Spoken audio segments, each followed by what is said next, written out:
So yeah, the Indiana Fever just destroyed the Aces. That was supposed to be a tight contest, but instead, we just watched the Indiana Fever dismantle the Aces. It wasn't just a win, it was a total demolition that leaves us asking one very uncomfortable question about how this team actually functions when they are playing their best basketball. They played the Steph White style. They played the game.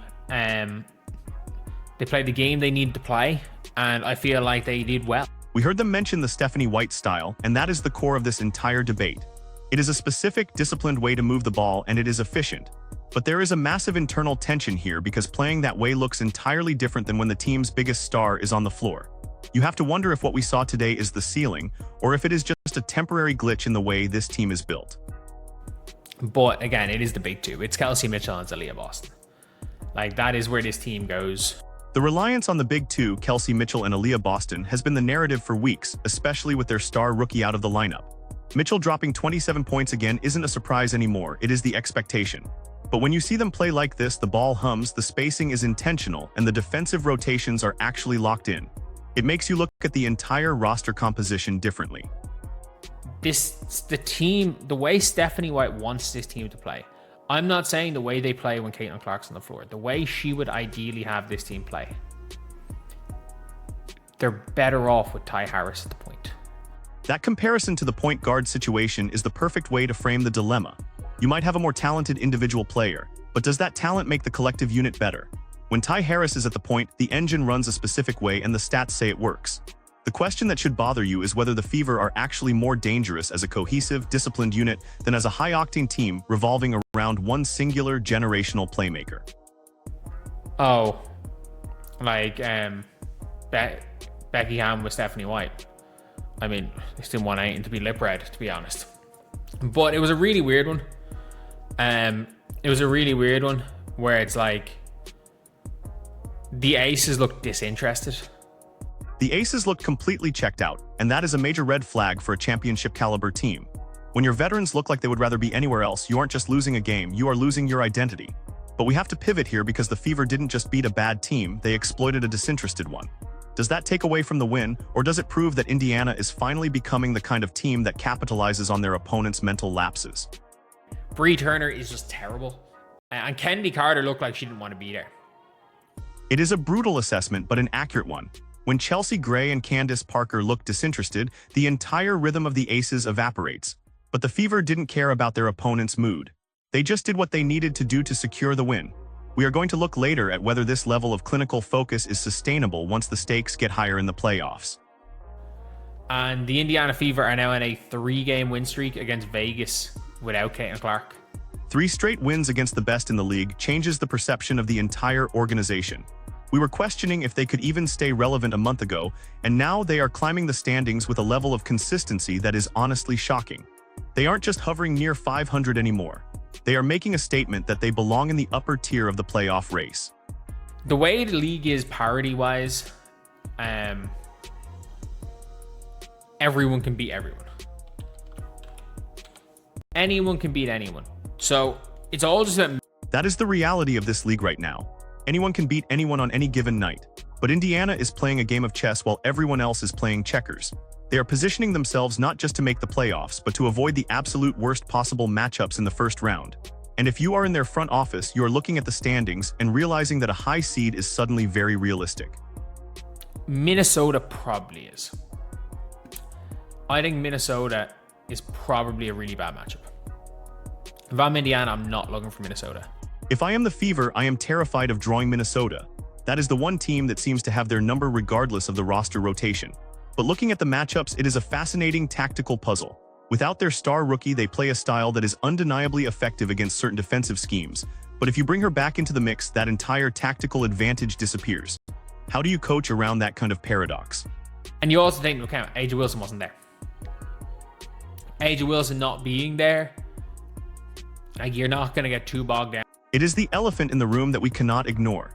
Ajah Wilson being out changes everything. You can look at the scoreboard, you can look at the efficiency ratings, and you can applaud the Fever for doing their job. But let's be honest, would we be having this conversation if the best player in the world was active? Probably not. It creates a false sense of security that this team might be better than they actually are. They're winning. If they win these games playing solid basketball, the problem is, again, with Caitlin Clark is you cannot play solid reactive basketball with Caitlin Clark on your team. You just can't. This is the real conflict. Winning is great, but winning by playing solid, reactive, predictable basketball is the antithesis of the way their star player sees the game. You are looking at a team that has a fundamental identity crisis. On one hand, you have the system that wins games today. On the other, you have the superstar that brings in the fans and sells the tickets. You cannot have both at the same time. Again, and this is one thing I feel like with Vegas is that they all, you can see it. Vegas have looked like they don't want to be there tons of times against the Fever. I think it's a formality they show up with the Fever without Caitlin. The arrogance of thinking you can just show up and win is the downfall of every championship team in history. Vegas is learning that lesson the hard way. They have treated these games against the Fever like a formality, and now they find themselves looking at a losing record against them over the last 2 years. That is not a coincidence. That is a trend that should have the coaching staff in Vegas genuinely worried. But that's it. Like, you don't want to go and be in that playoff hunt because, like, I know they're 4.5 games ahead of the Mercury. They are sitting comfortably, but comfort is dangerous in this league. With a lead in the playoff hunt, the temptation to coast is huge. But the difference between a high seed and falling into a play-in game is razor thin. They need to keep winning to avoid the mental fatigue that comes with falling back toward that 500 mark. This is where we find out if this team has the maturity to handle success or if they are just lucky to be in this position. 500, like, you want to win 26, 27 games minimum in the regular season. Like, you don't want to be in that hovering around 500 range because that can be extremely tough. The bottom line is that the Fever are at a crossroads. They have found a way to win that works, but it is a way that might not scale once their biggest asset is back in the rotation. They are currently playing the best basketball of their season, but they are doing it with one arm tied behind their back. Are they actually building a foundation, or are they just winning games in a way that is unsustainable in the long run? I don't think Indy were anything special. You heard the hesitation in that analysis, and frankly, I share it. Nobody is saying the Fever are world beaters, they are just solid. And in a league that is defined by parity, solid is often enough to keep you alive. But the question is, how long can they maintain this balance? They are essentially trying to patch a hole in the ship while the boat is in the middle of a race. 93 to 74. 93 to 74. Like, the expected points data really puts it into perspective. They are statistically dominating these games, which means this isn't just a streak of luck. It is a fundamental shift in how they are operating on the court. The defensive rotations, the shot selection, the reliance on players like Lexi to hit those deep looks, it all points to a team that is finally hitting their stride. But again, we come back to the same question of longevity. Clark is, you cannot play solid reactive basketball with Caitlin Clark on your team. You just can't. You just can't because of how Caitlin Clark is wired as a player. The way the game is wired, the decision-making process required to run a high-tempo offense, it is simply not compatible with the solid, disciplined, reactive basketball they are playing now. You have to ask yourself, are they actually better off with this current roster configuration, or are they just playing better because they are finally playing within a defined system? It is a fascinating debate that is going to dictate the rest of their season. So, yeah, I don't know. There is no clear answer yet. We are looking at a team that has defied expectations in the last few weeks, but they are still fighting against their own internal contradictions. They are winning, they are in the hunt, and they are playing with a level of confidence we haven't seen all year.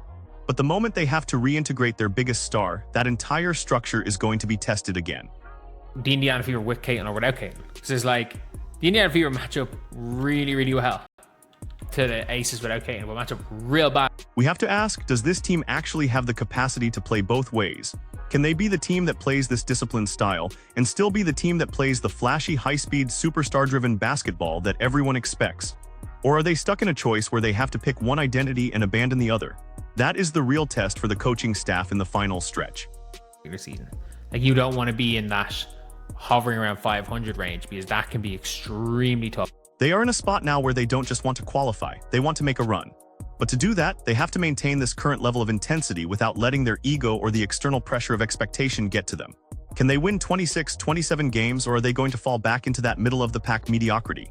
It is going to come down to whether they truly believe in the system they are running right now, or if they are just waiting for the next big change. So like, where do Indiana go here? Do Indiana go 3rd or 4th seed or something? The path ahead is clear on paper, but the reality is much messier.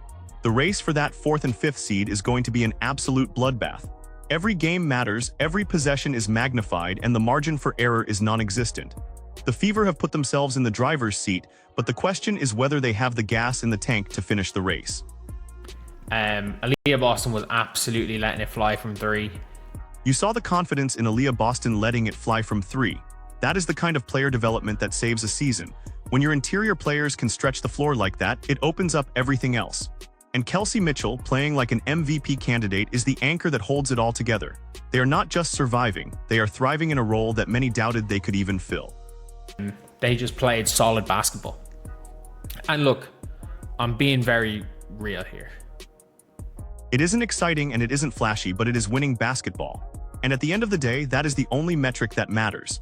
People can complain about the pace or the lack of individual highlight reels, but the Fever are putting WS on the board. And in the professional world, that is exactly what keeps your job secure. The question now is whether they can keep this up when the pressure truly hits the fan. I thought Indy were solid. They are solid, that is the word that keeps coming back up. It might not be the most inspiring word in the dictionary, but it is the one that best describes this current iteration of the team. They are reliable, they are consistent, and they are playing as a unit. And for a team that was being written off just a few short weeks ago, that is a massive improvement. But the real question remains, if you were in their shoes, would you rather be solid and predictable or risky and potentially revolutionary? Let us know in the comments below, and don't forget to hit that subscribe button to keep up with the rest of the season.